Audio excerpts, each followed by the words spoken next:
ওমর ফারুক সালাত শুরু করলেন, ফজরের সালাত, আল্লাহু আকবার। In the mean time Abu লুলু এই খঞ্জর নিয়ে ওমর ফারুকের বুকের মধ্যে 3টা স্টেবিং করলেন। একটা মারলেন নাভির নিচে, মারার সাথে সাথে পাকস্থলী কেটে গেল। আরেকটা মারলেন পাজরে, পাজর ছিঁড়ে গেল। ইসলামিক লাইফ, জীবন গড়ুন কোরআন সুন্নাহর আলোকে। আজকে আমরা সাইয়েদনা ওমরে ফারুকের বায়োগ্রাফি সম্পর্কে জানব। ওমরে ফারুক রাদিয়াল্লাহু তাআলা আনহু, the superhero of this উম্মাহ। এই উম্মার সুপার হিরো তিনি, ঠিক কি না? ওনার মুখের আগে লাঠি চলতো বেশি। সুবহানাল্লাহ পড়বেন না? মাঝে মাঝে লাঠি চালানোরও দরকার আছে না নাই? সাইয়েদনা ওমরে ফারুক আমাদের জন্য অনুপ্রেরণা। He is the real superhero of Muslim উম্মাহ। তিনি এই উম্মার রিয়েল সুপার হিরো। এজন্য ওনার জীবনী থেকে আমরা কিছু শিক্ষা নেওয়ার চেষ্টা করব ইনশাআল্লাহ। পড়েন সাইয়েদনা ওমরে ফারুক কিভাবে ইসলাম ধর্ম গ্রহণ করলেন, কিভাবে বিশ্বনবীর প্রাণের কলিজার টুকরা হলেন, এটা দিয়ে আমরা শুরু করি। আল্লাহ তাআলা সাইয়েদনা ওমরে ফারুকের হৃদয়ের মধ্যে 3টা ধাক্কা মেরেছেন, ইমানের ধাক্কা। আওয়াজ করে বলতে হবে কয়টা? জোরে বলেন তো কয়টা? 3টা ইমানি ধাক্কা। এক হচ্ছে বিশ্বনবীর দোয়ার ধাক্কা। এক কি? দোয়ার ধাক্কা। 2 হচ্ছে সূরা হাক্কা দিয়ে দিয়েছেন আল্লাহ এক ধাক্কা। সুবহানাল্লাহ পড়বেন না? 3 হচ্ছে সূরাতু তাহা দিয়ে আল্লাহ দিয়েছেন আরেকটা ধাক্কা।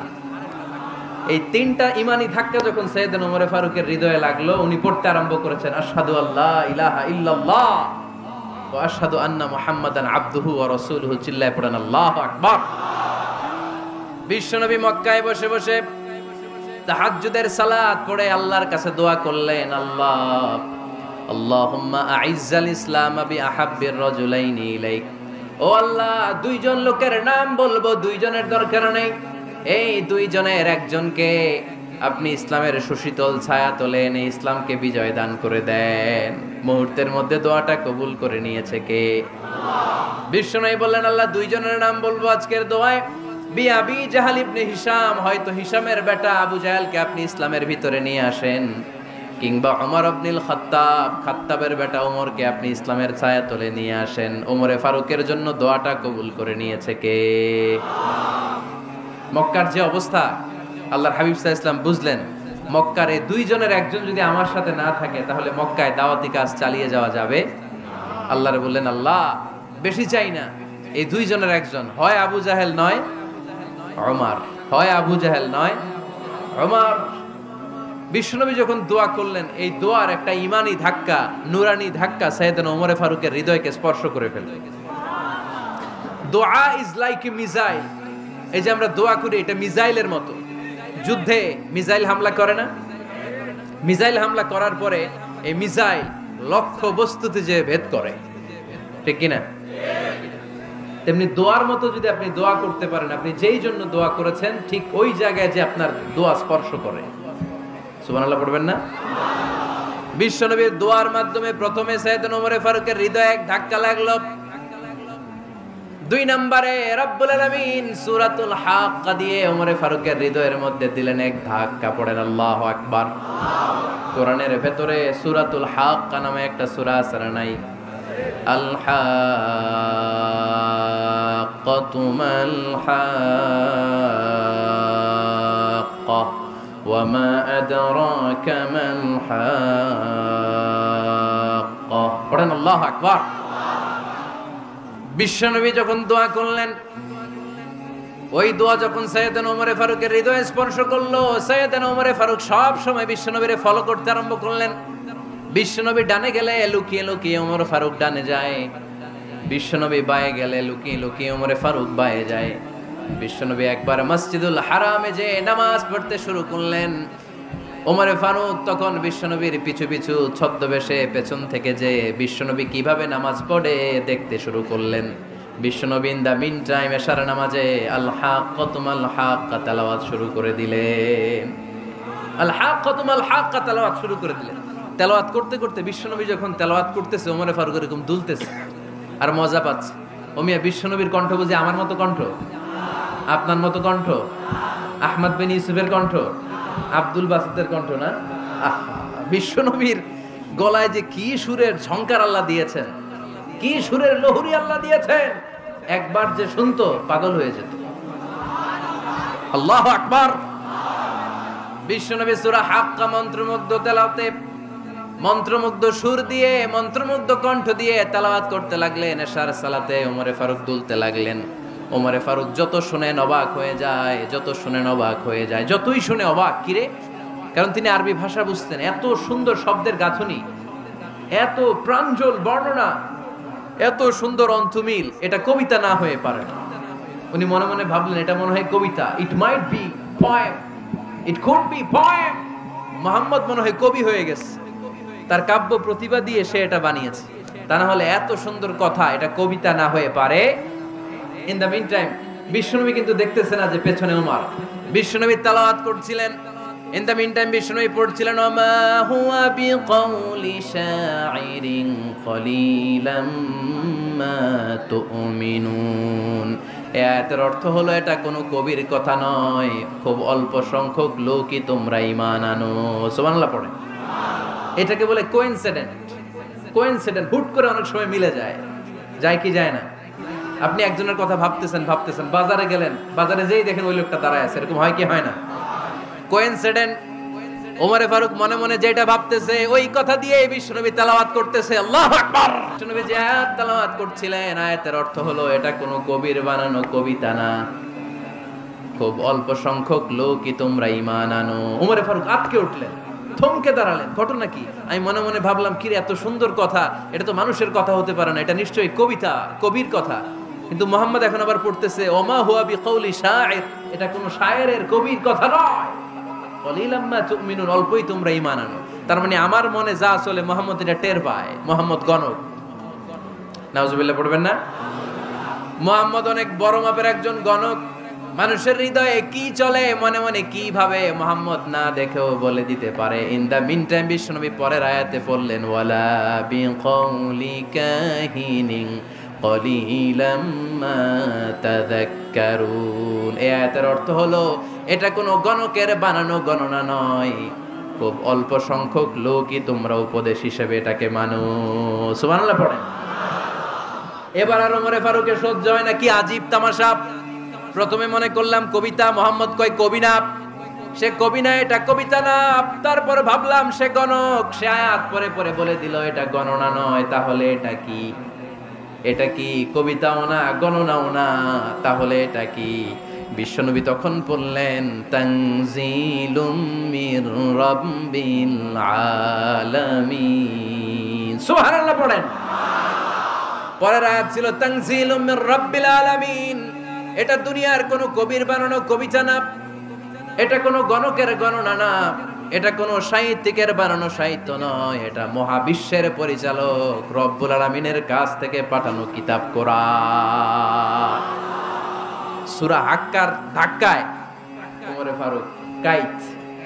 প্রথমে ধাক্কাটা লাগলো যে দোয়া।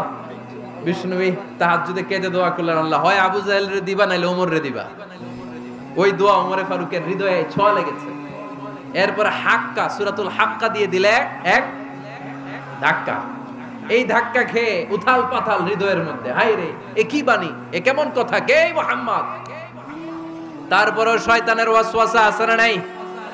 আল্লাহ বলে যতই ওয়াসওয়াসা ওমরকে দেয়া হোক, আমি ওমরে ফারুককে এই মুসলিম উম্মতের সেনাপতি বানিয়ে ছাড়বো, আমি সেনাপতি বানাবো। এবার 3 নাম্বার ডোজ। ডাক্তারের কাছে গেলে প্রথমে দেখবেন সিম্পল ডোজ দেয়, নরমাল ওষুধ, এটাতে কাজ না হলে ডোজ বাড়ায়, একেবারে কাজ না হলে অ্যান্টিবায়োটিক মারে, আছে না নাই? আল্লাহ প্রথমে দোয়ার ছোঁয়া লাগালেন, তারপর সূরা হাক্কা দিয়ে ধাক্কা মারলেন, এরপরে রব্বুল আলামিন বলেন এবার 3 নাম্বার ডোজ সূরা তহা দিয়ে আমি তোমার হৃদয়টারে উজালা বানায় দেব রে ওমর। শয়তান ওদিক দিয়ে ওয়াসওয়াসা, খেলা দুই দিক থেকে চলতেছে। আল্লাহ তাআলা হেদায়েতের রাস্তায় টানছে, শয়তান জাহান্নামের দিকে টানছে। ঘোষণা দেয়া হলো মক্কায়, মুহাম্মদের মাথা কেটে এনে দিলে এত এত স্বর্ণ মুদ্রা দেয়া হবে। ওমরে ফারুক রাজি হয়ে গেলেন, নাঙ্গা তলোয়ার নিয়ে বিশ্বনবীর মাথা কাটার জন্য ছুটলেন। নাউজুবিল্লাহ পড়বেন না? বনু জাহরা গোত্রের এক লোক বলে, আইনা ইয়া ওমর, কই যাও? মুহাম্মদের মাথা কাটতে যাই। আরে মুহাম্মদের মাথা কাটতে যাও? তোমার বোন ফাতিমা বিনতে খাত্তাব আর তোমার বোন জামাই সাঈদ কদ সাবা, এরা তো ধর্ম ত্যাগ করে ফেলছে, এটা তো আমাদের ধর্ম ত্যাগ করে মুহাম্মদের ফলোয়ার হয়ে গেছে। আগে ওমর ঘর সামলাও, পরে মুহাম্মাদের মাথা কাটতে যেও। ওমরে ফারুক অবাক হয়ে গেলেন, তলোয়ার নিয়ে বিশ্বনবীর দিকে না যেয়ে নিজের বাড়ির দিকে চলে গেলেন। বিশ্বনবীর আপন বোন ফাতেমা বিনতে খাত্তাব, বোন জামাই সাঈদ আর খাব্বাব রাদিয়াল্লাহু তাআলা আনহু তিনজন মিলে সূরা তাহা তেলাওয়াত করছিলেন। পড়েন সুবহানাল্লাহ। মক্কায় লুকিয়ে লুকিয়ে দাওয়াত হতো। খাব্বাব রাদিয়াল্লাহু তাআলা আনহু একটা চামড়ার ফলকের মধ্যে সূরা তাহার কয়েকটা আয়াত এনে ওমরে ফারুকের বোন আর বোন জামাইকে শিক্ষা দিচ্ছে, ট্রেনিং দিচ্ছে। সুবহানাল্লাহ পড়েন। লুকিয়ে লুকিয়ে ওমরে ফারুক যখন ঘরে চলে আসলেন, এরা তটস্থ হয়ে গেল। সাইয়েদনা খাব্বাব বিছানার তলায় লুকিয়ে গেলেন। ওমরে ফারুক বললেন, দরজা খোলো। ফাতেমা বিনতে খাত্তাব দরজা খোলার পরে নির্মম ভাবে সাইয়েদনা ওমর রাদিয়াল্লাহু তাআলা আনহু বোনের গায়ে আঘাত শুরু করে দিল। বোন জামাইকে আহত করতে শুরু করলো আর বলতে শুরু করলো, তোরা পাগল হলি কেন? কি আছে ওই মুহাম্মাদের মধ্যে? কি জাদু নিয়ে এসেছে? সে যাই বলে লোকজন পাগল হয়ে যায়, সবাই তার উপর কালিমা পড়ে ঈমান এনে ফেলে। কি এমন জিনিস তোদের কাছে আছে যেটা দেখে মুহাম্মদকে তোরা ভালোবাসলি? কি আছে? কি পড়তেছিলি আমারে দেখা। ফাতেমা বলে, ইন্নাকা রিজসুন লা ইয়ামাসসুহু ইল্লাল মুতাহহারুন। ও আমার ভাই ওমর, তুমি নাপাক। তুমি কি? লা ইয়ামাসসুহু ইল্লাল মুতাহহারুন, পবিত্রতা অর্জন না করে এই কোরআন ধরা যায় না। সুবহানাল্লাহ পড়েন। ওমরে ফারুক গোসল করে আসলেন, কারণ ধাক্কা তো আগে কয়েকটা খাইছে। কথা বুঝেন নাই বোধহয়? প্রথমে দোয়ার ধাক্কা, পরে কোন সূরা দিয়ে ধাক্কা? হাক্কা দিয়ে ধাক্কা। 3 নম্বরে এখন আরেকটা ধাক্কা খাবে। গোসল করে আসলেন। ফাতেমা বিনতে খাত্তাব বললেন, গোসল যখন করে এসেছেন, এই নেন। ওমরে ফারুক এবার চামড়ার কাপড়ের মধ্যে সূরা তাহার প্রথম আয়াতের দিকে নজর করলেন। নজর করেই কোরআনের প্রেমে পড়ে গেলেন। পড়েন সুবহানাল্লাহ। ওমরে ফারুক পড়তে আরম্ভ করলেন, তাহা মা আনজালনা আলাইকাল কুরআনা লিতাশকা ইল্লা তাযকিরাতান লিমান ইয়াখশা তানজিলাম মিম্মান খালাকাল আরদা ওয়াস সামাওয়াতিল উলা। সুবহানাল্লাহ পড়েন। উনি পড়তে আরম্ভ করলেন, তাহা মা আনজালনা আলাইকাল কুরআনা লিতাশকা, এই কোরআনকে আমি তোমাদের হতভাগ্য জাতি হিসেবে দুনিয়ায় থাকার জন্য পাঠাই নাই। এটা রব্বুল আলামিনের পক্ষ থেকে এসেছে। যারা রবকে ভয় করে তাদের জন্য আছে উপদেশ। যিনি আকাশ বানিয়েছেন, জমিন বানিয়েছেন, ওই আল্লাহ তাআলা নিজেই এই কোরআন পাঠিয়েছে। আওয়াজ করে পড়তে হবে, আল্লাহু আকবার। উনি খুব ভালো আরবি জানতেন। সূরা তাহা পড়ার পরে আর ধৈর্য ধারণ করতে পারে না। ওমরে ফারুক ছোট্ট বাচ্চার মতো কান্না শুরু করে দিলেন। আল্লাহু আকবার। সূরা তাহাটা হাতে নিয়ে, তলোয়ারটা হাতে নিয়ে বিশ্বনবীর দিকে ছুটতে আরম্ভ করলেন। আইনা মুহাম্মদ, কোথায় মুহাম্মদ? তোমরা আমাকে মুহাম্মাদের কাছে নিয়ে চলো। বিশ্বনবী তখন সাফা পাহাড়ের পাদদেশে দারুল আরকাম ইবনে আলকামের ঘরে লুকিয়ে লুকিয়ে কোরআনের দাওয়াত দিতেন। ওমরে ফারুককে পাগলের মতো ছুটে আসতে দেখে বিশ্বনবীর চাচা হামজা ইবনে আব্দুল মুত্তালিব বলল, নবী আপনি পালান। ওই যে খাত্তাবের বেটা ওমর আপনাকে অপমান করার জন্য, আক্রমণ করার জন্য তেড়ে এসেছে। সাহাবীরা বললেন, নবী আপনি পালিয়ে যান, আমরা সামাল দেব। বিশ্বনবী বললেন, না আমি পালাবো না, বরং তোমরা সরে যাও। ওমর ইবনুল খাত্তাবকে আমার দরবার পর্যন্ত আসতে দাও। আমার তো মনে হচ্ছে ওই যে তাহাজ্জুদের নামাজ শেষে চোখের পানি ছেড়ে যে আমি আল্লাহর কাছে দোয়া করেছি, আজকে আমার ওই দোয়াটা কবুল হতে শুরু করেছে। আমার তো মনে হচ্ছে আমার দোয়া কবুল হবে, আসতে দাও। ওমর ফারুক এসে বললেন, আশহাদু আল্লা ইলাহা ইল্লাল্লাহ ওয়া আশহাদু আন্না মুহাম্মাদান আবদুহু ওয়া রাসূলুহু, আমি সাক্ষ্য দিলাম আল্লাহ ছাড়া কোনো ইলাহা নাই, নিশ্চয় আপনি আল্লাহর প্রেরিত বান্দা এবং রাসূল। পড়েন সুবহানাল্লাহ। ওমর ফারুক যখন কালিমা শাহাদা পড়ে মুসলমান হয়ে বিশ্বনবীর হাতে হাত রাখলেন, মুসলিম সাহাবীদের মধ্যে খুশি আর আনন্দের বন্যা বয়ে গেল। মুসলিম হাতে গোনা সাহাবারা আল্লাহর প্রশংসা করলেন। বিশ্বনবী সাইয়েদনা ওমর ফারুককে জড়িয়ে ধরলেন। ওমর ফারুক আবার বিশ্বনবীরে বললেন, নবী গো, আলাসনা আলাল হক, আমরা কি সত্যের উপরে আছি নাকি আমরা ভুলের উপরে আছি? বিশ্বনবী বললেন, বালা নাহনু আলাল হক, আমরাই সত্যের উপরে আছি। সুবহানাল্লাহ পড়েন। আলাসনা আলাল হক, নবী আমরা কি সত্যের উপরে নাই? হ্যাঁ অবশ্যই ওমর তুমি সত্যের উপরে আছো। ওমরে ফারুক বললেন তাহলে ফাফিমাল ইখতিফা, তাহলে লুকায় লুকায় আর দাওয়াত দেব কেন? আমি তো কালিমা পড়ে ফেলছি, আসেন আমার সাথে বের হই। ফাফিমাল ইখতিফা, আর লুকায় লুকায় কেন? আসেন আমরা বাইরে বের হই। বিশ্বনবী বললেন ওমর এটা মাক্কি জীবন, এখানে আমরা একটু গোপনে গোপনে দাওয়াত দিতে চাই। ওমরে ফারুক বলে না, আমার দায়িত্ব, আমি একটা মিছিল দিতে চাই নবী। আল্লাহর নামের তাকবীর দিতে দিতে দারুল আরকাম থেকে শুরু করে মসজিদুল হারাম পর্যন্ত একটা মিছিল দিয়ে আমি মক্কা কাঁপাইয়া দেব। অনুমতি দেন। বিশ্বনবী দিতে চায় না। ওমর ফারুক অনেক বুঝানোর পরে স্বল্প পরিসরের একটা অনুমোদন পাওয়া গেল বিশ্বনবী সাল্লাল্লাহু আলাইহি ওয়াসাল্লামের কাছ থেকে। কিন্তু মিছিল যে দিবে, মিছিলের জন্য লোকের দরকার আছে না নাই? এখানে লোক নাই, আমি একাই মিছিল দিতেছি। এটা জমবে? মিছিল জমবে? খুঁজে উনি 11 জন মুসলিম সাহাবা পেলেন। কয়জন? ওমরে ফারুক বললেন 11 জনই সই। এই 11 জন নিয়েই আমি আল্লাহর নামের তাকবীর দিব। 2 লাইন করলেন। কয় লাইন? 2 লাইন। পেছনে 6 জন, আর এই লাইনের নেতা বানালেন বিশ্বনবীর চাচা হামজাকে রাদিয়াল্লাহু তাআলা আনহু। আর সামনে 5 জন, তার আগে দাঁড়ালেন উনি নিজেই। তাহলে 6 6 12। বললেন এই 2 লাইনই আমরা তাকবীর দিতে দিতে, বেশি না, এই দারুল আরকামের ঘর থেকে, আপনারা জানেন যে সাফা মারওয়া এখন যে সাই হয়, এই সাফার পাদদেশে ছিল দারুল আরকামের ঘর। উনি বললেন এখান থেকে ওই যে কাবার গিলাফ দেখা যায়, কাবার গিলাফ পর্যন্ত আমরা এই তাকবীর নিয়ে ওখানে যাব। সুবহানাল্লাহ পড়বেন না? ওখানে উনি দাঁড়িয়ে ছোট্ট একটা ভাষণ দিয়েছিলেন।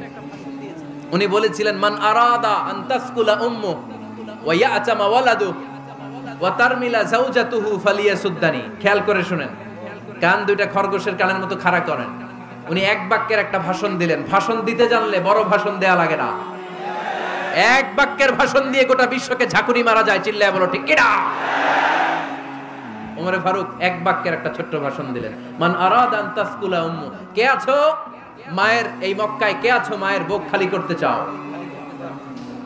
ইয়া আচামা ওয়ালাদু, কে আছো বাচ্চাগুলারে, নিজের সন্তানগুলোরে ইয়াতিম বানাতে চাও?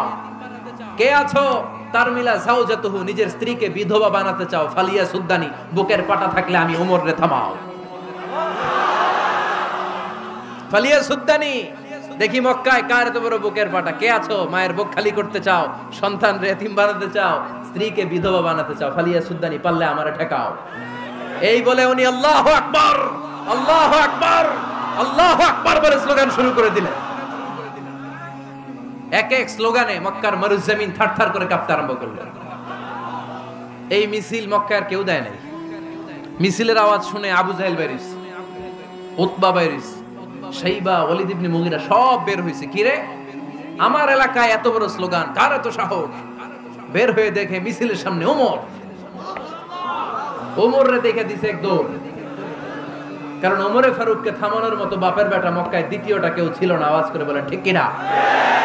ওমরে ফারুক আল্লাহু আকবার, আল্লাহু আকবার বলে স্লোগান দিতে দিতে মসজিদুল হারামের ভেতরে ঢুকে গেল। কাবার গিলাফ ধরার পরে সেদিন মিছিল থেমেছে।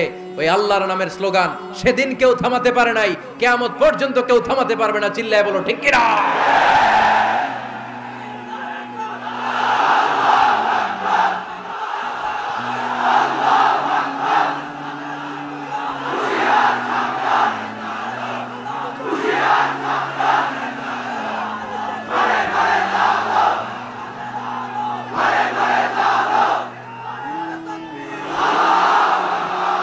ওইরকম একটা ওমরের দরকার, আমাদের বেশি চাই না। জোরে বলেন ঠিক কিনা?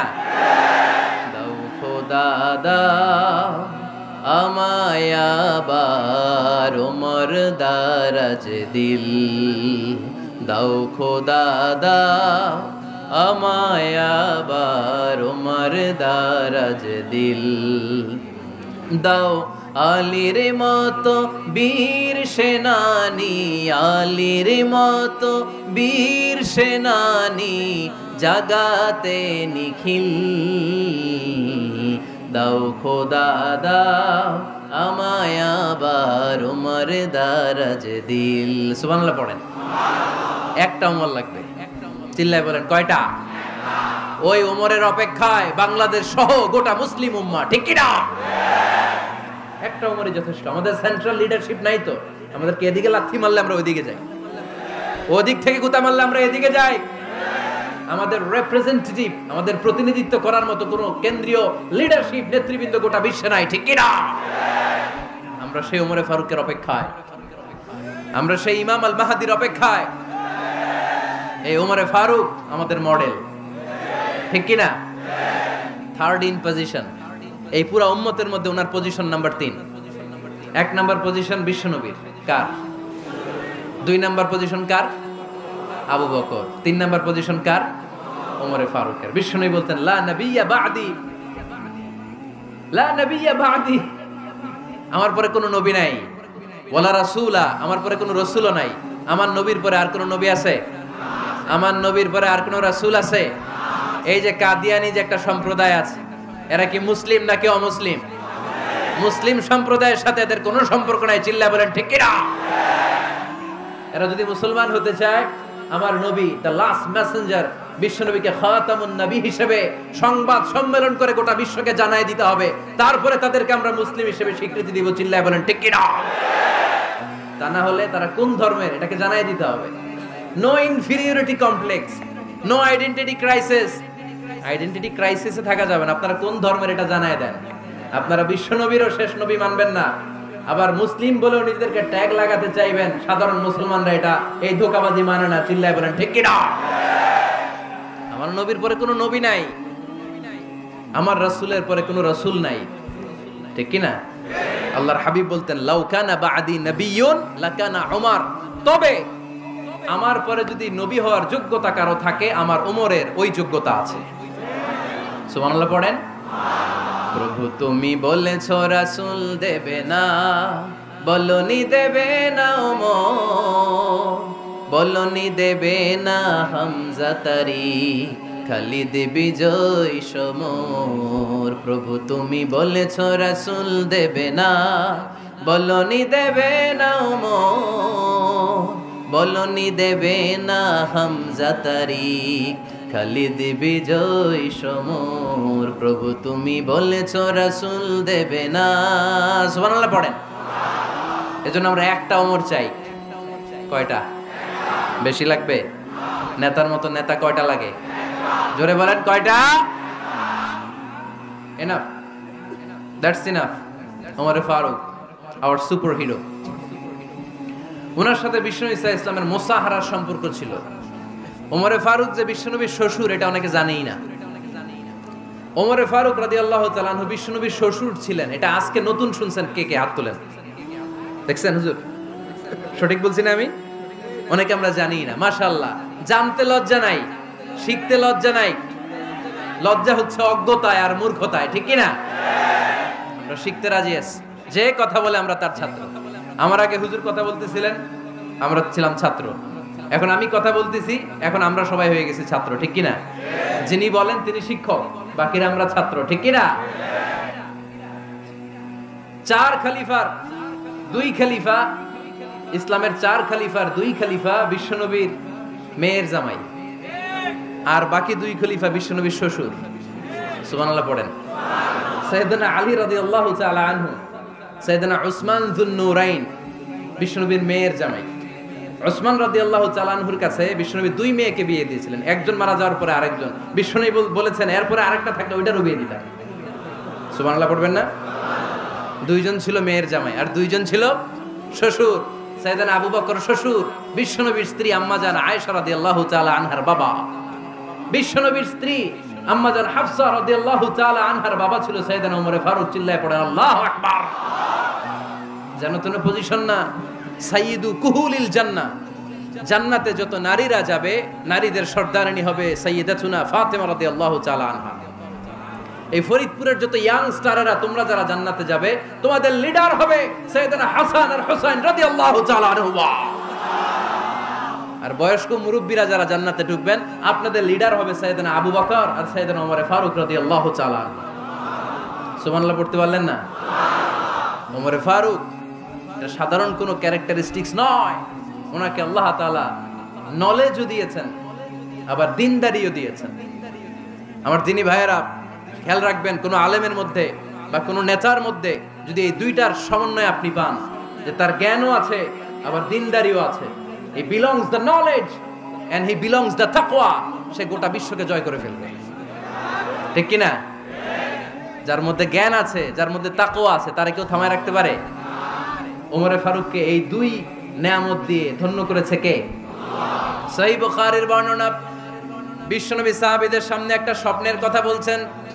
বিশ্বনবী বললেন, আমি স্বপ্নে দেখলাম আমার আঙ্গুলের ফাঁকা থেকে দুধ বের হচ্ছে, আমি তৃপ্তি সহকারে দুধ খেলাম। খাওয়ার পরে দেখলাম আঙ্গুলের মধ্যে একটু দুধ লেগে আছে। আমার আঙ্গুলে অতিরিক্ত লেগে থাকা দুধটা আমি ওমরে ফারুকের মুখের মধ্যে লাগিয়ে দিলাম। সাহাবারা বললেন, ইয়া রাসূলুল্লাহ, ইয়া হাবিবাল্লাহ, মাযা আওয়ালতা বিহি, এই স্বপ্নের আপনি কি ব্যাখ্যা করলেন, আমরা তো বুঝলাম না। বিশ্বনবী বললেন, আওয়ালতু বিহি আল ইলম, আমি এই দুধ দিয়ে জ্ঞানের ব্যাখ্যা করেছি, কারণ ওমরকে আল্লাহ যেই জ্ঞান দিয়েছে গোটা বিশ্বের কাউকে এত জ্ঞান দেয় না। এজন্য স্বপ্নে যদি কেউ দেখেন যে আপনি দুধ খাচ্ছেন, তার মানে আল্লাহ তাআলা আপনার জ্ঞান বাড়ায় দিবেন। ওমরে ফারুককে দুধ খেয়ে অতিরিক্ত দুধের অংশটা বিশ্বনবী আবু বকর রাদিয়াল্লাহু তাআলা আনহুর মুখে দেন নাই, সাইয়েদনা উসমানের মুখে দেন নাই, আলী রাদিয়াল্লাহু তাআলা আনহুর মুখে দেন নাই। স্বপ্নে ওই অতিরিক্ত লেগে থাকা দুধটা বিশ্বনবী ওমরে ফারুকের ঠোঁটের মধ্যে লাগিয়ে দিয়েছেন। এই হাদিস থেকে প্রমাণ হয় আল্লাহ তাআলা জ্ঞানের নেয়ামতে সাইয়েদনা ওমরে ফারুককে ধন্য করেছেন। আবার বুখারীর বর্ণনা, বিশ্বনবী সাল্লাল্লাহু আলাইহি ওয়াসাল্লাম আরেকটা স্বপ্নের বর্ণনা দিচ্ছেন।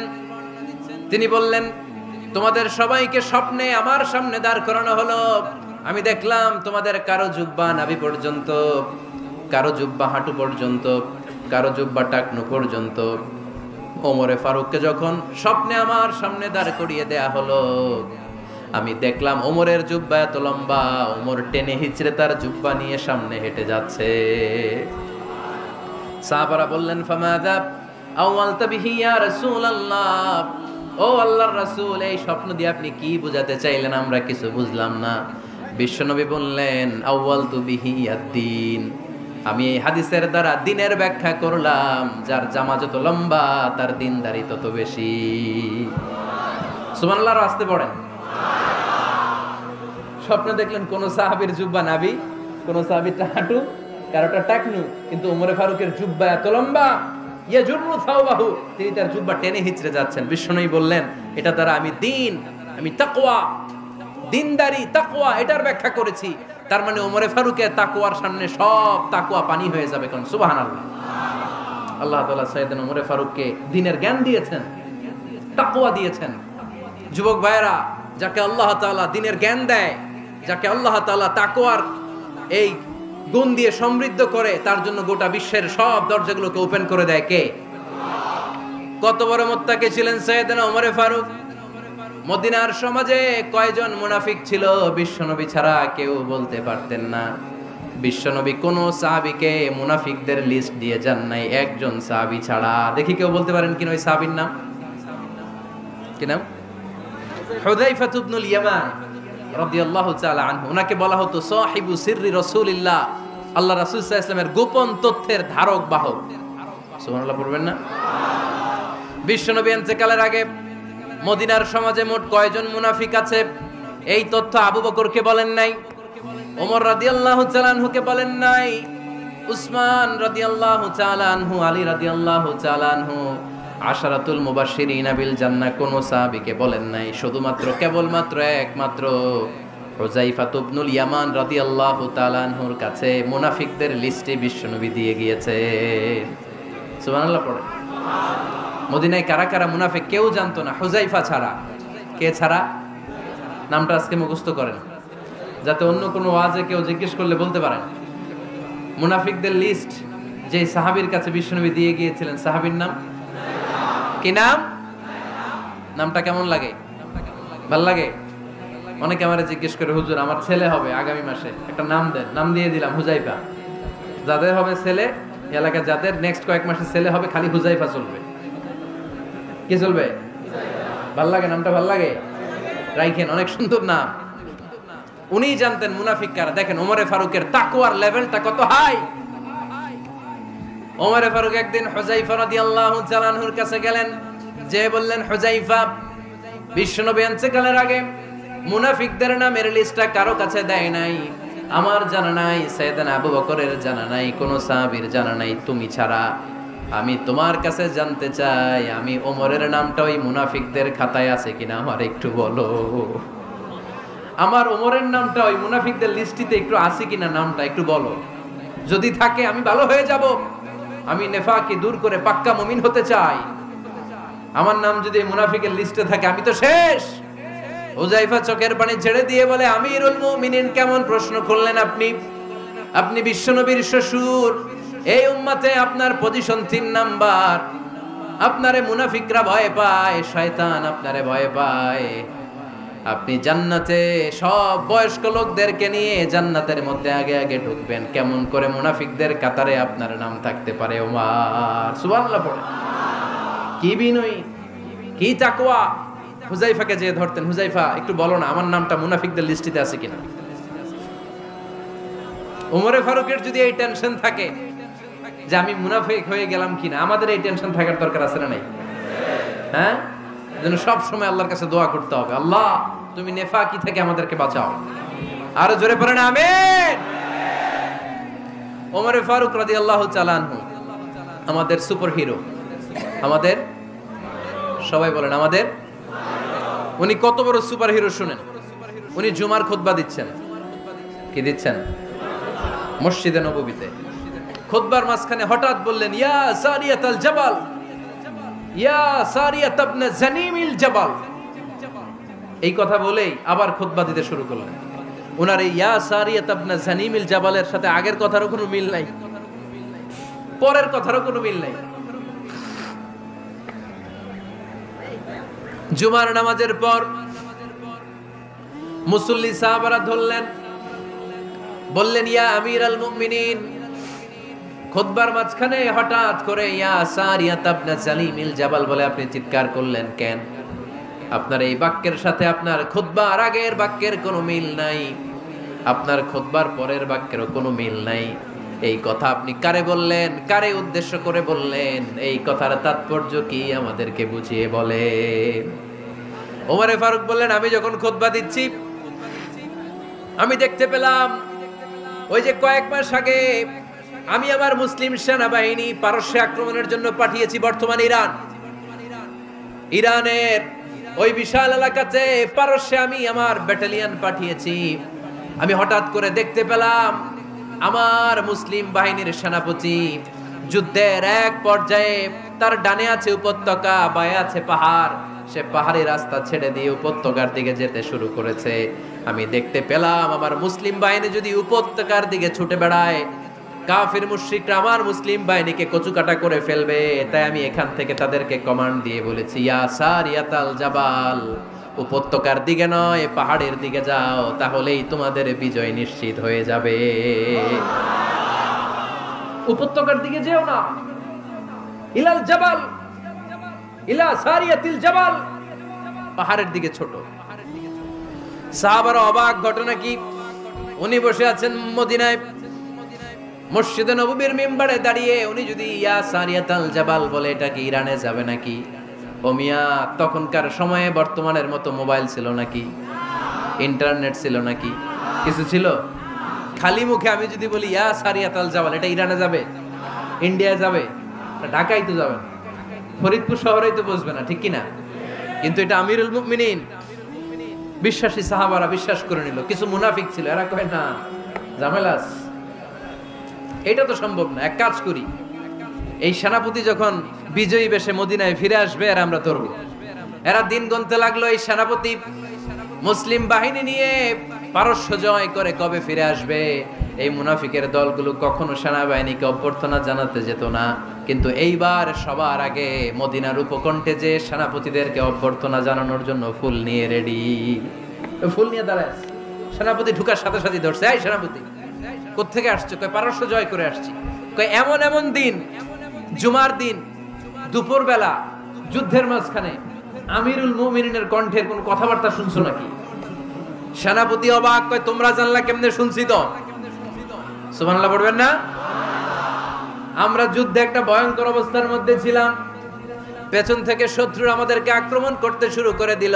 ডানে যাব না বায়ে যাব, সামনে যাব নাকি পেছনে যাব, রাস্তা খুঁজে পাচ্ছি না। ডান দিকে ছিল আমাদের উপত্যকার রাস্তা, বাঁ দিকে ছিল পাহাড়ি পথ, আমরা সোজা পথ হবে মনে করে উপত্যকার দিকে ছুটতে আরম্ভ করলাম।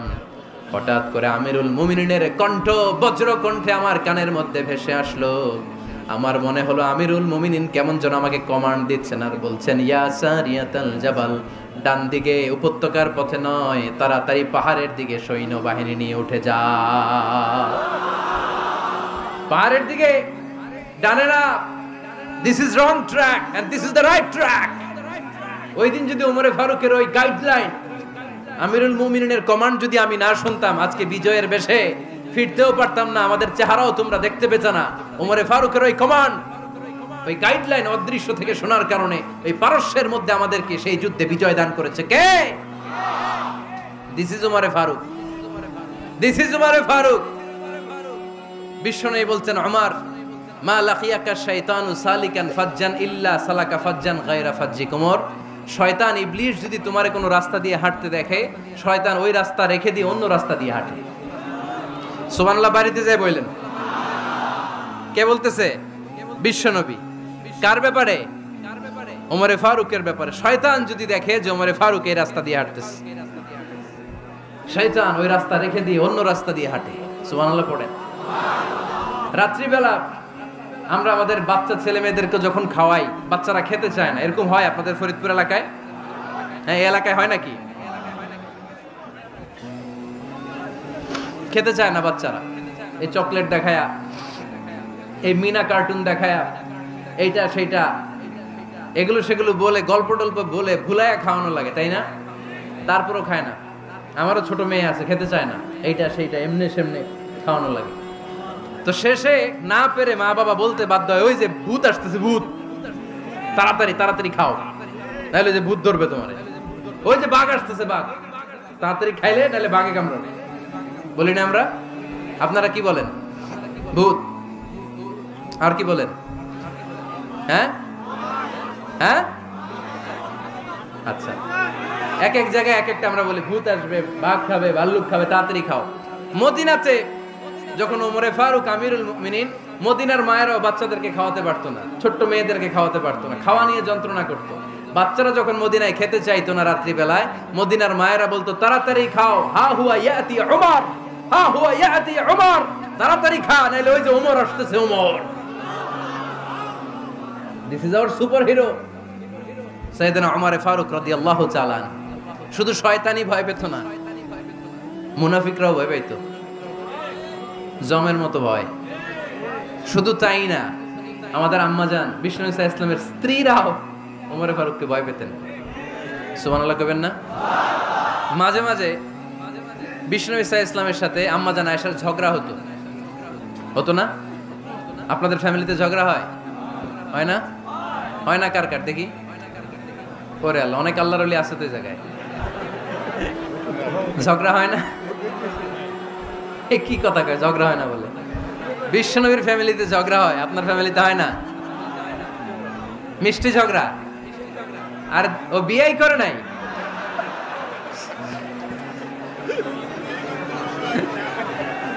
ঝগড়া তো হবেই, দাম্পত্য জীবনের মজাটাই তো এখানে। কখনো ঝগড়া, কখনো আনন্দ, একটু বৃষ্টি, একটু রোদ, একটু হাসি, একটু কান্না, ভালো লাগা, ভালোবাসা শেয়ার করে নেয়া, মিলেমিশে একাকার হয়ে যাওয়া, ঠিক কিনা? তো আল্লাহর হাবিব সাল্লাল্লাহু আলাইহি ইসলামের সাথে আম্মাজান আয়েশার ঝগড়া হতো। তো একদিন ঝগড়া হয়ে দুইজন রেগে আছে। খবরদার, দুইজন রেগে থাকবেন না আবার। একজন রাগলে আরেকজন থেমে যাবেন, কারণ এই ছোট্ট ঝগড়া থেকে এটা অনেক সময় বিচ্ছেদের দিকে গড়ায়। আমার প্রিয় ফরিদপুরবাসী, ভাবি রেগে গেলে আপনি রাইগেন না, ওই দিন আপনি একটু ঠান্ডা থাকেন। আবার আপনি রেগে গেলে, আমার মাইকের আওয়াজ যদি ভাবিরা শুনেন, আপনারা রেগে যায় না, একটু ঠান্ডা থাকবেন। দুইজনে রেগে গেলে তো তৃতীয় বিশ্বযুদ্ধ শুরু হবে, তাই না? একজন রেগে গেলে আরেকজন ঠান্ডা, কারণ এই সামান্য ঝগড়া থেকে ইগোর কারণে এটা বিচ্ছেদ আর ডিভোর্স পর্যন্ত গড়ায়। আর শয়তান এখানে উস্কানি দেয়, কারণ ইমানদারদের ফ্যামিলি ভাঙতে পারলে শয়তান সবচেয়ে বড় খুশি হয়, আর ইমানদারদের ফ্যামিলি টিকে থাকলে খুশি হয়ে যায় কে? আম্মাজান আয়েশা রাদিয়াল্লাহু তাআলা আনহার সাথে বিষ্ণু ইসা ইসলামের ঝগড়া হতো মাঝে মাঝে।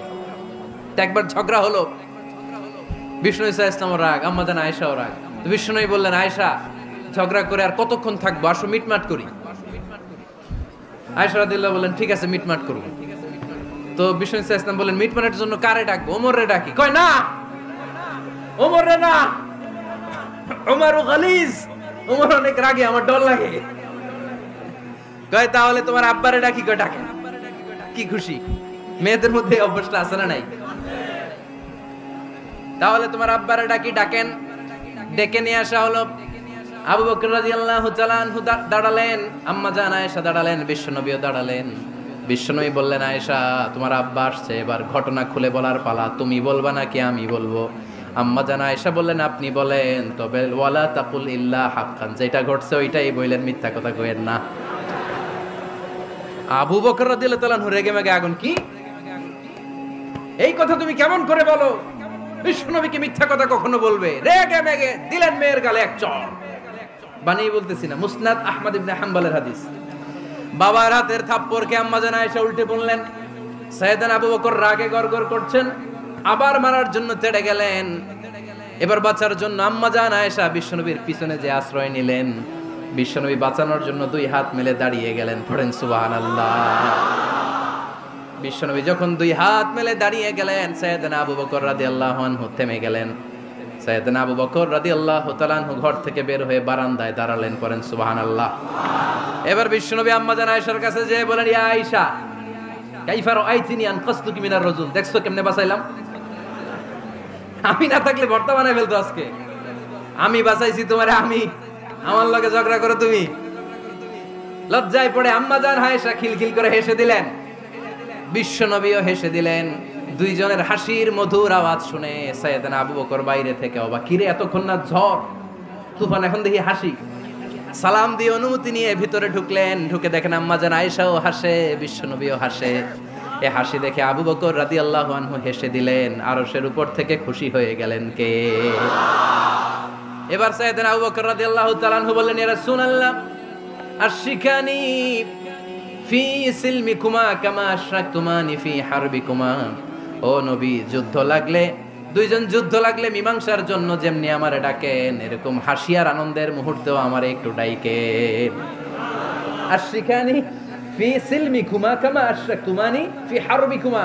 নবী, আপনাদের মধ্যে ঝগড়া লাগলে সন্ধি করার জন্য আমারে যেমনি ডাকেন, আপনাদের হাসি খুশি আনন্দ খুনসুটি এই মজাদার মুহূর্তগুলোতে আমারে বঞ্চিত রাখেন না, আমার একটু ডাইকেন। সুবহানাল্লাহ পড়েন। এই মুসনাদ আহমদ ইবনে হাম্বলের হাদিস শোনার উদ্দেশ্য হচ্ছে, বিশ্বনবী প্রথমে ওমরে ফারুকের নাম বলেছিলেন। সাইয়েদনা আয়েশা বলে না, আমি ডরাই। হাইবাত, দিস ইজ কল্ড হাইবাত ওমর। একবার বিশ্বনবীর সব বিবিরা ধরলেন, ও নবী আমাদেরকে এটা দেন, ওইটা দেন, ঘরে এটা নাই, ওইটা নাই, ওইটা নাই। বিশ্বনবীকে আমার কাছে কিচ্ছু নাই, যদি এমনি আমার বউ হয়ে থাকতে চাও থাকো, তাহলে যা, তা না হলে যা লাগবে কিনে দেব, সাথে সাথে তালাকও দিয়ে দিব। কিছু দিতে পারবো না, আমার নাই তো, সামর্থ্য নাই। কিন্তু বিবিরাও ছাড়ে না, এটা দেন ওইটা দেন। বিশ্বনবী রহমতের নবী, বিবিদেরকে বুঝাতেও পারেন না। বিবিরা আবদার করতেছে নবী এটা লাগবে ওইটা লাগবে। ইন দ্য মিন টাইম বিশ্বনবী একজনের সালাম শুনতে পেলেন। কে যেন দরজায় দাঁড়িয়ে বলতেছে আসসালামু আলাইকুম। বিশ্বনবী দরজার দিকে তাকালেন, তাকিয়ে বললেন ওয়া আলাইকুমুস সালাম। আর বুঝতে পারলেন এটা আমার ওমরের সালাম। সালাম দেওয়ার পরে বিবিদের দিকে তাকায় দেখে একজন বিবিও নাই, সব অন্দরমহলের ভিতরে দৌড়। সুবহানাল্লাহ পড়তে পারলেন না? This is our super hero Omar. এরকম ওমর একটা লাগবে, চিল্লায় বলেন কয়টা? একটা ওমর গোটা বিশ্বকে সোজা করে দিবে। একটা ওমর সবল আর দুর্বলের সব পার্থক্য দূর করে দিবে। মাজলুমের উপর জালিমের অত্যাচারের অবসান ঘটায় দিবে। গোটা বিশ্বটাকে সাম্য, মৈত্রী, ভালোবাসার ইনসাফ দিয়ে পরিপূর্ণ করে দিবে। সেই ওমরের অপেক্ষায় আমরা। নিজের ছেলেকে 80টা বেত মেরেছেন। কয়টা? 80টা বেত মেরেছে। এই ব্যাপারে অনেকগুলো বর্ণনা পাওয়া যায়। সবচেয়ে সহি বর্ণনা হচ্ছে মুয়াত্তা ইমাম মালিকের বর্ণনা। ওমরে ফারুক রাদিয়াল্লাহু তাআলা আনহুর ছেলে আব্দুর রহমান মারুফুন বিআবি শাহমা ছিলেন মিশরে। ওখানে নাবিজ খেয়েছিলেন। নাবিজ হচ্ছে আরব দেশের লোকেরা দুধের মধ্যে শক্ত খুরমা রাত্রেবেলা ঢেলে দিত। ঢেলে দিলে সারা রাত ওই খুরমার রসটা দুধের সাথে মিশে দুধটা লাল হয়ে যেত। এটারে সকালবেলা খেত, খুব সুস্বাদু। এটাকে বলে নাবিজ। কিন্তু এটা রাতে ভিজাইলে সকালেই খাইতে হয়, রেখে দিলে আবার একটু সমস্যা হয়। এটা অনেকটা তারির মতো হয়ে যায়, মাতলামি চলে আসে। তো ওমরে ফারুকের ছেলে নাবিজ খেয়েছেন, মদ খাননি, নাবিজ, কিন্তু নাবিজ খাওয়াতে সাকরান চলে এসেছে। সাকরান চলে আসাতে এটা যখন প্রমাণিত হয়েছে, আমর ইবনে আস রাদিয়াল্লাহু তাআলা আনহু নাকি 80 বেত মেরেছেন মিশরে। কয় বেত? নিয়ম হচ্ছে সবার সামনে, কিন্তু সবার সামনে না মেরে একটু গোপনে মেরেছে। এই তথ্য যখন ওমরে ফারুকের কাছে এসেছে, উনি বললেন না, মারতে হবে সবার সামনে, আলাদা মারলা কেন? ও মদিনায় ফিরে আসলে আমি আবার 80টা মারব। মদিনায় ফিরে আসার পরে সাইয়েদনা ওমরে ফারুক ওই আগের 80টারে আর ধরেন নাই, নিজ হাতে আবার 80টা বেত মেরেছেন। এই বেত মারার 1 মাস পরে এই আবু শাহম ইন্তেকাল করেছে। অনেক ঐতিহাসিক বলে এই বেতের আঘাতে মরেছে, কেউ কেউ বলেছে নিজের রোগের কারণে মরেছে। কিন্তু দিস ইজ দ্য ইনসাফ সিস্টেম অফ ওমর। নিজের ছেলে বলে ছেড়ে দেয় নাই। এখন নিজের ছেলে হইলে 7 খুন মাফ, নেতার ছেলে হইলে 10 খুন মাফ, এলাকার মোড়লের ছেলে হইলে 10 খুন মাফ। নো পার্সিয়ালিটি ইন ইসলাম। ইসলামে পার্সিয়ালিটি নাই। আপনি নেতার ছেলে হন, আপনি বিজনেস ম্যাগনেটের ছেলে হন, আপনি যেই হন না কেন, ইসলামের দৃষ্টিতে সবাই সমান। চিল্লায় বলেন ঠিক কিনা? বানু মখজুমিয়া গোত্রের এক নারী চুরিতে ধরা পড়ল।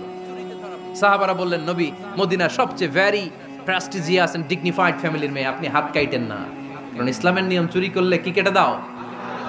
বিশ্বনবী বললেন, বলো কি? হাত না কাটার জন্য তোমরা আমাকে রেকমেন্ড করছো? এটা আল্লাহর আইন। পৃথিবীর কেউ রেকমেন্ড করলো শোনার ক্ষমতা আমার নাই, কারণ আইনটা দিয়েছে কে? লাউ কানাত ফাতিমাতু বিনতি মুহাম্মাদিন সারাকাত লাকাতা মুহাম্মাদুন ইয়াদাহা।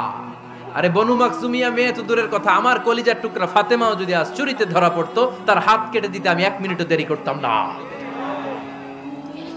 দিস ইজ ইসলাম। এই হচ্ছে ওমরে ফারুকের মানাকিব। এরকম ওমরে ফারুক কয়টা লাগবে? আওয়াজ করে বলতে হবে, কয়টা লাগবে? একটা লাগবে। এই সাইয়েদনা ওমরে ফারুক মদিনার প্রথম চিফ জাস্টিস ছিলেন। সর্বপ্রথম উনার পরামর্শে সাইয়েদনা আবু বকর রাদিয়াল্লাহু তাআলা আনহু কোরআনকে সংকলন করেছেন। আমরা এই যে কোরআন পড়ি 30 পারা, এমদাদিয়া লাইব্রেরির 114টা সূরা, কত সুন্দর সন্নিবেশ করা হয়েছে, এখানে সাজানো হয়েছে। আল্লাহর হাবিব সাল্লাল্লাহু আলাইহি ওয়াসাল্লামের সময় কি এরকম কোরআন ছিল নাকি? ছিল না। খেজুর পাতার মধ্যে, গাছের বাকলের মধ্যে, ওটের বড় হাড্ডির মধ্যে আর পাথরের মধ্যে খোদাই করা কোরআন ছিল।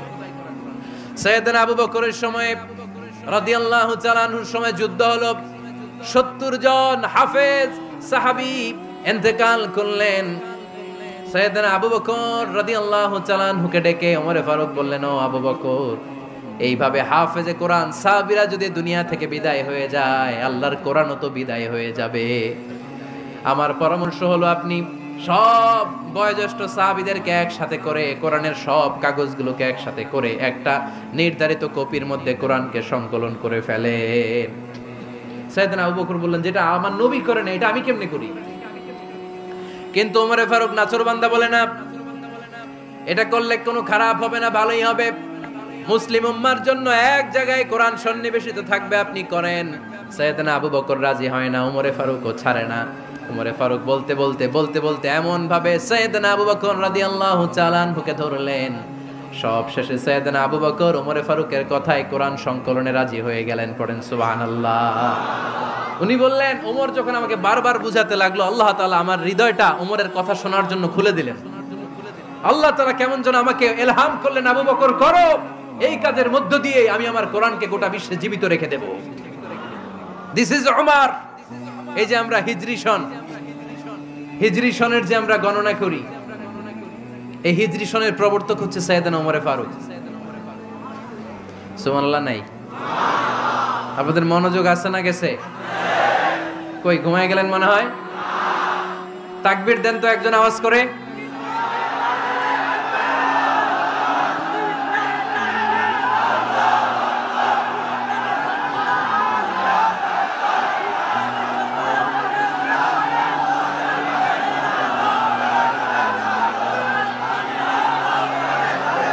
মাশাআল্লাহ, মাশাআল্লাহ। বসেন বসেন, এখনই শেষ করে দেব কিছু সময়ের মধ্যে। আমরা একসাথে বিদায় নিব ইনশাআল্লাহ। ওঠা বসা করবেন না, ওঠা বসা করবেন না, বসেন।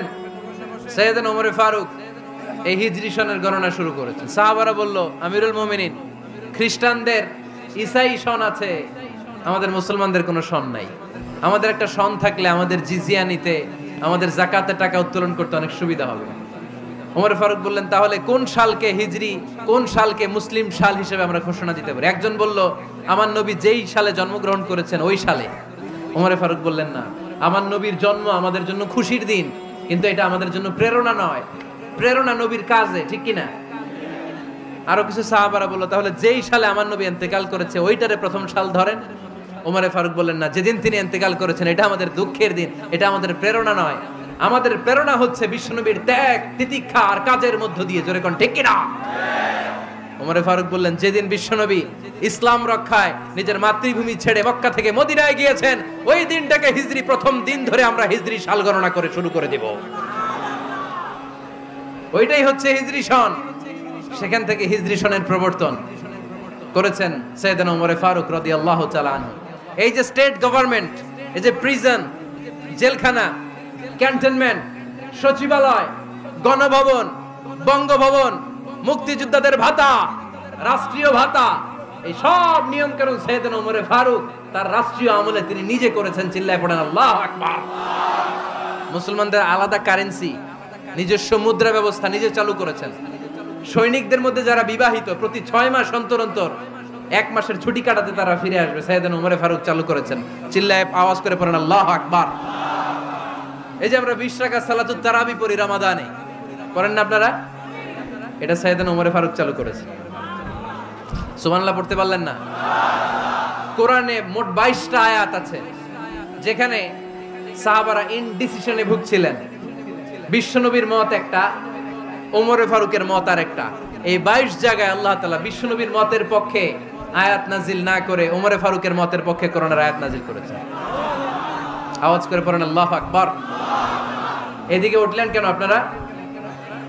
যারা উঠছেন আমার দিকে তাকান।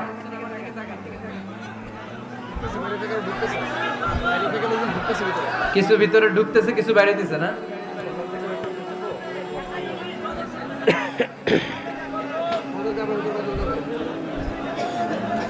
সাইয়েদনা ওমর ফারুক, আমরা সাহাবীদের জীবন চরিত পড়তে চাই না, কত যে অনুপ্রেরণামূলক দৃষ্টান্ত সাইয়েদনা ওমর ফারুক আমাদের জন্য রেখে গিয়েছেন।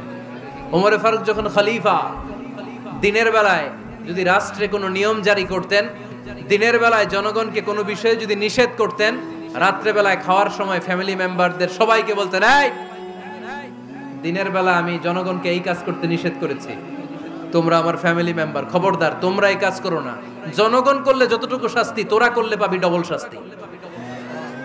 সুবহানাল্লাহ কইবেন না? আমাদের নেতারা ওই বাড়ির বিচার করে, ওই বাড়ির মাইয়ার বিচার, ওই বাড়ির পোলার বিচার। নিজের পোলা গাঞ্জা টানে, আছে না নাই? নিজের মেয়ে অপরাধ করে, আছে না নাই? কি নেতা ছিলেন ওমর ফারুক! আগে নিজের ঘর সামলিয়েছেন, আগে নিজেকে সামলিয়েছেন, নিজের ঘর ঠিক করেছেন। বলেছেন জনগণ করলে যত বেদ, তোরা করলে double Veda. This is call leader, ঠিক কি না? এক বাবা এসে বললেন, ওমর ফারুক আমার ছেলে কথা শোনে না, বেয়াদব। ওমর ফারুক ছেলেরে ডাকলেন, বাবা তুমি তোমার আব্বাজানের কথা শোনো না, এটা তো কবিরা গুনাহ। ছেলে বলে, ওমর ফারুক সব দায় দায়িত্ব আল্লাহ ছেলে মেয়েদেরকে দিয়েছে, বাবা মাকে কোনো দায়িত্ব দেয় নাই। ওমর ফারুক বললেন, অবশ্যই দায়িত্ব দিয়েছে। তাহলে বলেন আমার বাবার দায়িত্ব কি? উনি বললেন, প্রাইমারিলি প্রথমত 3 দায়িত্ব। আইয়ান তাকিয়া উম্মা, পৃথিবীর প্রতিটি বাবার উচিত ছেলেদের মেয়েদের জন্য ভালো মায়ের ব্যবস্থা করা। 2 নম্বরে আইয়ুহসিনা ইসমা, সুন্দর তার একটা নাম রেখে দেয়া। 3 নাম্বার ইউআল্লিমাহুল কিতাব, তার আল্লাহর কিতাব শিক্ষা দেওয়া। এবার ছেলেকে আমার আব্বা 3টার একটাও করে নাই। এবার ওমর ফারুক রেগে গেলেন, বাবার কাঁধে ধরলেন, বললেন তুই ছেলের জন্য বিচার নিয়ে আসলি, তোর 3টা দায়িত্বের একটাও তুই পালন করিস নাই। ছেলে বলে, আমিরুল মুমিনিন, আমার মা নর্তকী, আমার মা মাজুসি, আমার মায়ের মধ্যে কোনো আদব কাদব নাই, সুন্দরী দেখে আমার মারে বাবা বিয়ে করছে, আমার মায়ের কাছ থেকে জীবনে কিছু শিখি নাই। 2 নাম্বার সাম্মানি খানফাসা, আমার বাবা আমার নাম রেখেছে চামচিকা। কি নাম রাখছে? এটা নাম হইলো একটা, এরকম উল্টাপাল্টা নাম আছে না নাই? না, এগুলো রাখবেন না। আব্দুল্লাহ রাখবেন, আব্দুর রহমান রাখবেন। আরেকটা কি বলছি আজকে? হুযায়ফা রেখে দিয়েন, পারবেন? ওয়ালাম ইউআল্লিমনি হারফাম মিন কিতাবিল্লাহ আমিরুল মুমিনিন, শুধু তাই না আল্লাহর কোরআনের একটা অক্ষর আমার বাবা কোনোদিন আমারে শিক্ষা দেয় নাই। ওমর ফারুক রেগে গেলেন, এবার বাপের কান্দে ধইরা মারতে শুরু করলেন। তুই ফুলার নামে বিচার নিয়ে আইছিস, তোরে মাইর দিমু আগে। এরকম নেতার দরকার আছে না নাই? মদিনায় এক লোক তার বউরে রাগের চোটে 100 তালাক দিয়ে ফেলছে। কয় তালাক দেয়ার নিয়ম কয়টা? দিছে কয়টা? এবার স্ত্রী কাঁদতে কাঁদতে এসে বলে, আমিরুল মুমিনিন দেখেন আমার স্বামী আমারে রেগে মেগে 100 তালাক দিছে। ওমর ফারুক বললেন দইরা নিয়ে আয় এটারে। নিয়ে আসা হলো। ওমর ফারুক বললেন কয়টা তালাক দিয়েছো? কয় 100টা। কেন দিছো? কয় মাথা গরম আছিল। এরকম আছে না? তালাক দেওয়ার সময় সব তালাক, তুই তালাক, তোর মা তালাক, তোর বোন তালাক, সব তালাক। তালাক দিবে ওয়াইফ রে, দিতেছে সবাই রে। তোমারে ফারুক বললেন দিবে 3টা, 100টা দিলা কেন? কয় মেজাজ গরম ছিল। কয় দাঁড়া, আত-তালাকু মিন শাআইরিল্লাহ, তালাক হচ্ছে আল্লাহর দেয়া বিধানের একটা নিদর্শন। এটা নিয়ে তুই খামখেয়ালি করলি? আমার রায় শোন, আমার রায় হচ্ছে 3 তালাকে তোর বউ তালাক, বাকি 97 তালাক তোর পিঠের উপরে পড়বে। এরকম বিচারের দরকার আছে না নাই? এরকম দৃষ্টান্তমূলক বিচার যদি বাংলার জমিনে দেয়া হতো, আর কোন নারী ধর্ষিতা হতো, আর কোন নারীকে অ্যাসিড মারা হতো, আর কোন নারী যৌতুকের জন্য কান্না করত? একটা অমর লাগবে, বেশি না। কয়টা লাগবে? তিনি গভর্নর সিস্টেম চালু করেছিলেন, governor system, Islamic state. Bahrain, Yemen, মিসর, কুফা, বসরা, মক্কা, মদিনা, এই 7 জায়গায় 7 জন গভর্নর পাঠিয়েছেন। তাদের থেকে তথ্য নিতেন। এই গভর্নর সিস্টেম উনি বানিয়েছেন। সাইয়েদনা আমর ইবনে আল-আস রাদিয়াল্লাহু তাআলা আনহুকে পাঠিয়েছেন মিশরে। মিশরে একটা দৌড় প্রতিযোগিতা হতো। ওই দৌড় প্রতিযোগিতায় আমর ইবনে আল-আস রাদিয়াল্লাহু তাআলা আনহুর ছেলে অংশগ্রহণ করেছে, কিন্তু এক মিশরি ওই দৌড় প্রতিযোগিতায় চ্যাম্পিয়ন হয়ে গেছে। রানার্স আপ হয়েছে আমর ইবনে আল-আসের ছেলে। এবার মিশরি ফার্স্ট আর গভর্নরের ছেলে সেকেন্ড। রাগের চোটে আমর ইবনে আল-আসের ছেলে ওই মিশরির মাথার মধ্যে কয়েকটা বাড়ি মেরেছে। মিশরি বলে, আমার মারলা কেন? তুমি খেলায় পারো না, আমারে মারলা কেন? কয় আনা ইবনুল আকরামিন, আমি গভর্নরের পোলা, আমি যা বলবো এটাই হবে, আমার উপরে কথা নাই। মিশরি ওইখানে আর ঝগড়া বাঁধায় নাই, মনে দুঃখ নিয়ে মদিনায় চলে আসলেন। এসে বললেন, আমিরুল মুমিনিন আপনি আমর ইবনে আল-আস রাদিয়াল্লাহু তাআলা আনহুকে মিশরের গভর্নর বানিয়ে পাঠিয়েছেন। একটা প্রতিযোগিতায় আমি চ্যাম্পিয়ন হয়েছি, ওনার ছেলে হয়েছে রানার আপ। কেন সে চ্যাম্পিয়ন হতে পারে নাই? এই কারণে আমার মাথায় লাঠি দিয়ে 3টা বাড়ি মেরে বিচারটা দিছে কার দরবারে? কথা বুঝেন নাই বোধহয়? ওমর ফারুকের দরবার। ওমর ফারুক বললেন, তাই আগামী বছরের অমুক তারিখ আমি সব গভর্নরদেরকে ডেকে হিসাব নেই, তো ওই দিন তুই থাকবি, পারবি না? মিশরে বলে, পারবো মানে অবশ্যই পারবো। ওই দিন 7 রাজ্য থেকে 7 গভর্নর হাজির, গভর্নরদের ছেলেরাও হাজির, মিশরীয় হাজির। 7 গভর্নরের কাছ থেকে 7 এলাকার খোঁজ খবর নেয়ার পরে ওমরে ফারুক বললেন, আইনাল মিসরি, মিশরি লোকটা কই, এদিকে আয়। মিশরি সামনে আসার পরে বলল, আমর ইবনে আল-আস তুমি মিশরের গভর্নর, তোমার ছেলে সহ তুমি আসো। আমর ইবনে আল-আস এসে সামনে বসে রইলেন। এবার বললেন, ও আমর ইবনে আল-আসের ছেলে, তুমি নাকি ইবনুল আকরামিন গভর্নরের ছেলে, তুমি যা বলবা মিশরে নাকি তাই হবে, তোমার নাকি অনেক দাপট। নিজে একটা লাঠি এনে মিশরীর হাতে দিয়ে বলল, এবার তোর মাথায় যতটা মারছে তুই ততটা গুনে গুনে মার, আমি দেখবো। আমর ইবনে আল-আস দেখবে, আমর ইবনে আল-আসের ছেলেরে তুই এখানে মার। সে বলতেছে, থাক আপনি বলছেন এতেই যথেষ্ট, মারা লাগবে না, আমি মাফ করে দিলাম। ওমরে ফারুক বলল, খবরদার, মার, মার ওর মাথার মধ্যে। মিশরি ওমরে ফারুকের ধমক শুনে ভয়ে ভয়ে 3টা বাড়ি মারল। এই বাড়ি মারা দেখেও ওমরে ফারুকের হৃদয় ঠান্ডা হয় নাই। লজ্জায় আমর ইবনে আল-আস, বয়স হয়ে গিয়েছে, সাহাবা, মাথা তখন টাক, মাথায় চুল নাই, লজ্জায় মাথাটা হেট হয়ে মাথাটা নিচু করে রেখেছে। এবার রাগের চোটে ওমরে ফারুক বললেন, এবার আমর ইবনে আল-আসের টাক মাথার মধ্যে একটা মার। মার! কেন ছেলেকে শিক্ষা দিতে পারে নাই? ইয়া আমর ইবনে আল-আস, মাতা জাআলতুমুন নাস আবিদা, তোমরা কখন মিশরীদেরকে নিজেদের দাস বানায় নিলা? ওয়াকাদ ওয়ালাদাতুম উম্মুহুম আহরারা, আর ওদের মায়েরা তো ওদেরকে স্বাধীন সন্তান হিসেবে প্রসব করেছে। মানুষদের উপর ক্ষমতাগিরি করার জন্য গভর্নর পাঠাই নাই। খবরদার, জনগণ তাদেরকে দেখভাল করার জন্য তোমাদেরকে পাঠানো হয়েছে, তাদের উপর কোনো অত্যাচার করার জন্য নয়। চিল্লায় বলেন ঠিক কি না? এরকম নেতা কয়টা লাগবে? কয়টা? ওই নেতার নাম কি? ওমর। হ্যাঁ, হুয়া ইয়াতি ওমর। 22 জায়গায় বিশ্বনবী কয় একটা, ওমরে ফারুক বলে আরেকটা। আল্লাহ বলে, বিশ্বনবী আপনার পক্ষে আমি আয়াত নাজিল করতে পারলাম না, আমি ওমরের পক্ষে নাজিল করে দিলাম। বিশ্বনবী বলতেন, ইন্নালি কুল্লি উম্মাতিন মুহাদ্দাস, সব উম্মতের মধ্যে, সব নবীর উম্মতের মধ্য থেকে একজন করে আল্লাহ তাকে মুহাদ্দিস বানাতো। মুহাদ্দিস না, মুহাদ্দাস। মুহাদ্দাস মানে এমন লোক যিনি যা ভাবতো ওই ভাবনাটাই আল্লাহ আয়াত হিসেবে নাজিল করে দিতেন। বিশ্বনবী বলেন, আমার উম্মতের মধ্যে মুহাদ্দাস হচ্ছে সাইয়েদনা ওমর। মদিনার সবচেয়ে বড় মুনাফিকের নাম আব্দুল্লাহ ইবনে উবাই ইবনে সালুল, সব মুনাফিকদের সরদার। কিন্তু এই মুনাফিকের ছেলেটা হলো পাক্কা ইমানদার। এই ছেলের নাম হলো আব্দুল্লাহ। আওয়াজ করে বলেন, ছেলের নাম কি? আব্দুল্লাহ ইবনে উবাই ইবনে সালুল, মুনাফিক সরদার যখন ইন্তেকাল করলো, সাইয়েদনা আব্দুল্লাহ রাদিয়াল্লাহু তাআলা আনহু বিশ্বনবীর কাছে এসে চোখের পানি ছেড়ে ডেকে বলে, নবী আপনিও জানেন, আমিও জানি, মদিনার সবাই জানে আমার আব্বা মুনাফিকদের সরদার, কিন্তু আমার মন তো মানে না, আমার তো পিতা, আমার তো বাবা লাগে, আমার তো মন মানে না। আপনিও জানেন মুনাফিক, আমিও জানি মুনাফিক। নবী আপনার দরবারে কিছু আমি চাই না, আপনার গায়ের একটা জামা দেন, আপনার জামাটা পরিয়ে আমার বাবারে দাফন দিব। এর উসিলায় যদি আমার আব্বারে আল্লাহ মাফ করে দেয়, দয়ার নবী মায়ের নবী জামা খুলে দিয়ে দিলেন। পড়েন সুবহানাল্লাহ। আব্দুল্লাহ রাদিয়াল্লাহু তাআলা আবার আবদার চললেন, নবী জানি আমার বাবা মুনাফিক, কিন্তু আমার তো বাবা, আপনার দরবারে ফরিয়াদ, আপনি নিজে যে আমার বাবার জানাজার নামাজের ইমামতি করবেন। দয়ার নবী মায়ার নবী জানাজার নামাজে যেতে চাইলেন। ওমরে ফারুক বললেন, নবী না, খবরদার আপনি উবাই ইবনে সালুলের জানাজায় যাবেন না। বিশ্বনবী জোর করে যেতে চাইলেন। সাইয়েদনা ওমরে ফারুক বিশ্বনবীর জামা পেছন থেকে টেনে ধরলেন। আল্লাহু আকবার। টেনে ধরলেন, যাবেন না আপনি।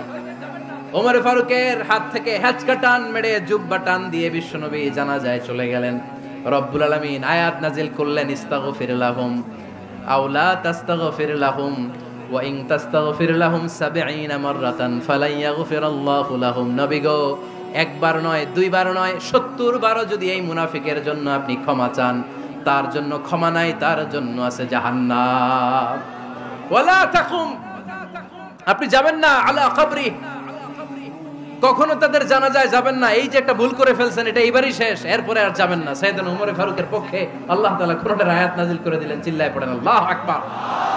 এভাবে 22টা জায়গায় ওমর ফারুক যা বলেছে, এটা নিয়ে একটা আলাদা আলোচনা হইতে হবে, আলাদা একটা আলোচনা লাগবে যে 22টা আয়াতে আল্লাহ তাআলা বিশ্বনবীর পক্ষে কোরআনের আয়াত নাযিল না করে সাইয়েদনা ওমর ফারুকের পক্ষে আয়াত নাযিল করেছেন। চিল্লায় পড়েন সুবহানাল্লাহ। ওই ওমর ফারুককে আমাদের মডেল বানানোর দরকার আছে না নাই? ওই ওমরে ফারুকের জীবনী আমাদের ছেলে মেয়েদেরকে পড়ানোর দরকার আছে না রে? আমাদের ভবিষ্যৎ প্রজন্ম এগুলো জানে না। ওরা সালমান খান দেখে বড় হয়, ওরা শাহরুখ খান দেখে বড় হয়, ওরা ঋত্বিক রোশনকে দেখে বড় হয়। ওরা মনে করে যে এরাই বড় সুপার হিরো। আমাদের যে কত বড় সুপার হিরো আছে এরা জানেই না। নতুন প্রজন্মের কর্ণকোহরে সাইয়েদনা ওমরে ফারুকের ইতিহাস পৌঁছে দেওয়ার দরকার আছে না নাই? ওমরে ফারুকের ইন্তেকালের ঘটনাটা বলেই আমরা মুনাজাতের দিকে যাব। শুনবেন? শুনতে চান? উনি স্বপ্নে দেখলেন একটা লাল মোরগ ওনাকে 3টা ঠোকর মেরেছে। কয়টা? উনি জুমার নামাজে, জিলহজ মাসের শেষ সপ্তাহে জুমার নামাজে বললেন যে একটা লাল মোরগ 3টা ঠোকর মেরেছে। মুগীরা ইবনে শুবা রাদিয়াল্লাহু তাআলা আনহুর দাস আবু লুলু আল মাজুসি, এই লোকটা খঞ্জর বানাতে পারত। মুগীরা রাদিয়াল্লাহু তাআলা আনহুর দাস। মুগীরা প্রতিদিন 4 দিরহাম করে চার্জ করত, যেহেতু দাস। সে এসে বিচার দিল, আমিরুল মুমিনিন, মুগীরা আমার থেকে বেশি টাকা চায়, জুলুম করে। ওমরে ফারুক বললেন, তাই? তুমি কি কাজ জানো? বলে, আমি খঞ্জর বানাতে জানি। বাড়ি কই? পারস্য। আরে তুমি খঞ্জর বানাতে জানলে তো 4 দিরহাম অনেক কম, সে তো আরো বেশি টাকা নেওয়া দরকার ছিল তোমার থেকে। আবু লুলুর এই কথা পছন্দ হয় নাই। সে কয়, ওমর তুমি সবারে দয়া দেখাও আর আমার ক্ষেত্রে কঠিন নিয়ম বানাইলা, দাঁড়াও এই নিয়ম তোমারে আমি দেখাবো। এই রাগে সে বাড়িতে যে একটা খঞ্জর বানালো। কি বানালো? খঞ্জর চিনেন? ছোট্ট ছুরি। কিছুদিন আগে ওমানের সুলতান কাবুস ইন্তেকাল করেছে, জানেন আপনারা? ওনার এই কোমরের মধ্যে খঞ্জর থাকতো, ছবিতে দেখছেন? আরব শায়েখ যারা সুলতান আমির, কোমরে কি থাকে? ছোরা থাকে, খঞ্জর।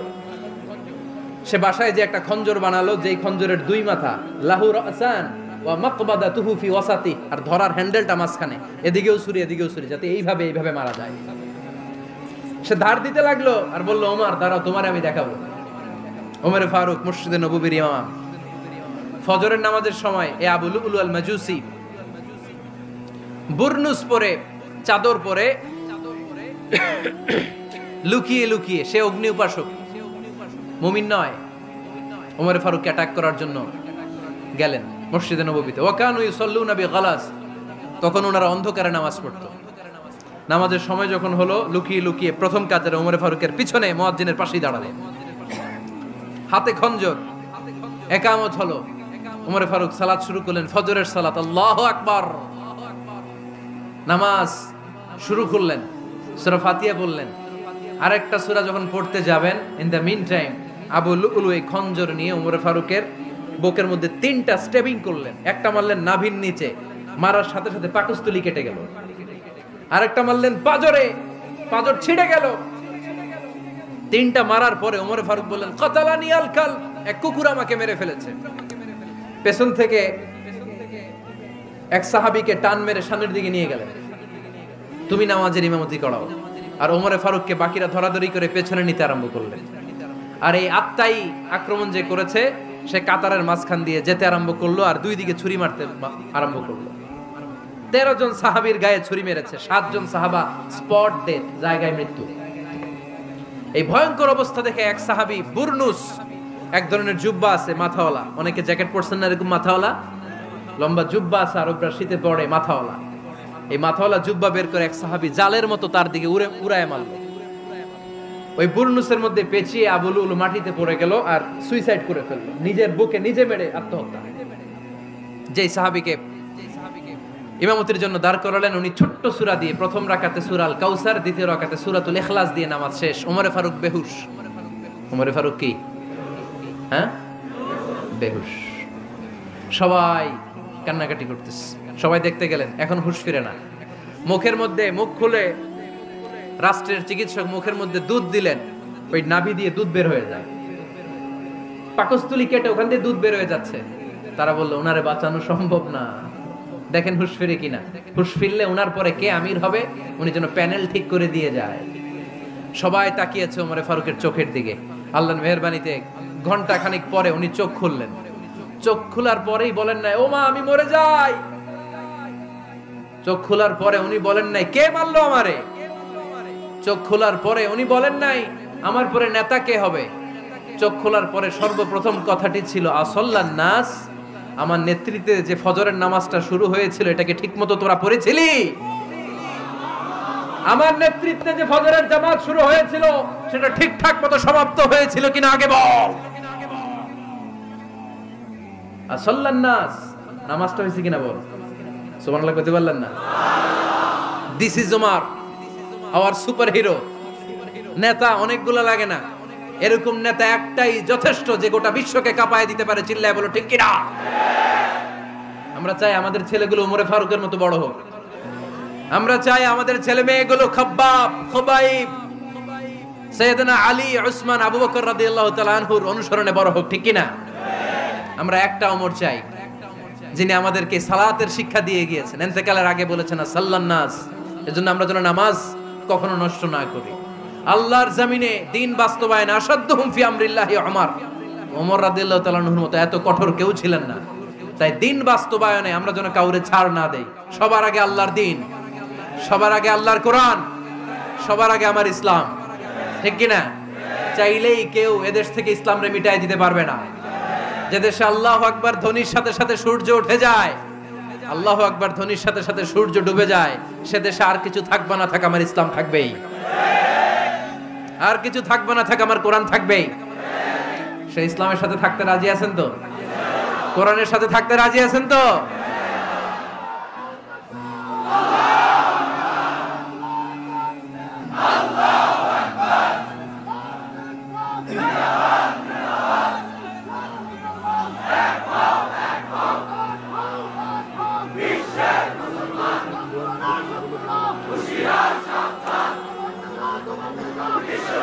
আল্লাহ আমাদের সবাইকে কবুল আর মঞ্জুর করে নেক, আমরা পড়ি আমিন।